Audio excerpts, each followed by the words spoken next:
looking back, I can remember going to church with my family, going to Sunday school, going to youth group, and I can even remember going on a mission trip to Costa Rica.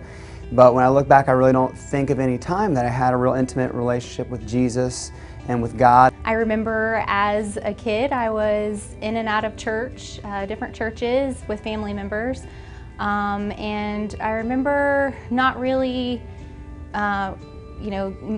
finding a connection necessarily or understanding exactly what it was to be a Christ follower.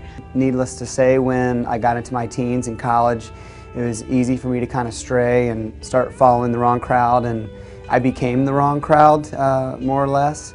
So that was kind of the place I was in my life, and then I met my wife and we started a family, and I decided I was going to pursue chiropractic school. So, with the stress of school and being a parent, it just started kind of weighing on our family, and our marriage started to go downhill. I knew I wasn't the husband or the father that I wanted to be, and we kind of just got stuck in this real stagnant place. I met my husband at a very young age, and him and I had our little boy.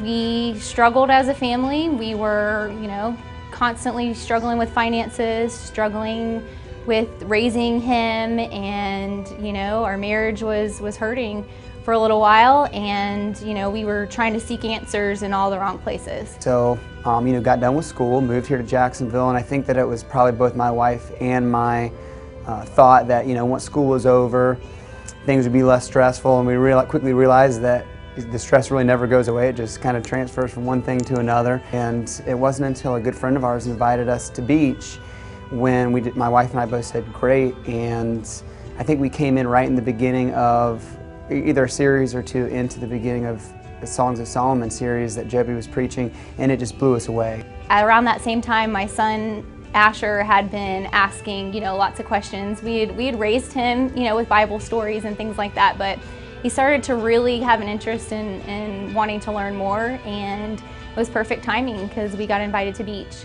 Well, actually, I invited Jesus Christ into my life whenever I was in Promised Land, and if they haven't, they wanted people to invite Jesus Christ into their life, so I invited Jesus Christ into my life then.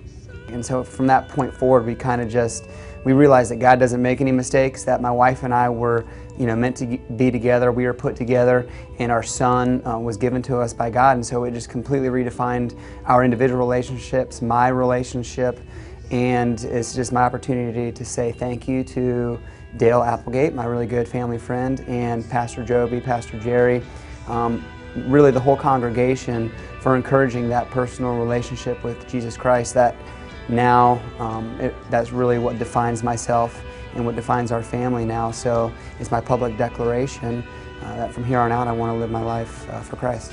I'm here today because I want to make the next step, ready to be baptized, and proclaim to the rest of the world that I want to follow Jesus, and I want to be a disciple for Him and for His Word, so that I can, share not only with my friends and family, but, the next generation, our kids, which is the most important. You have Jesus in your heart, and you will always be saved from any sin that you have. I want to let everybody know that I accept Jesus Christ as my Lord Savior.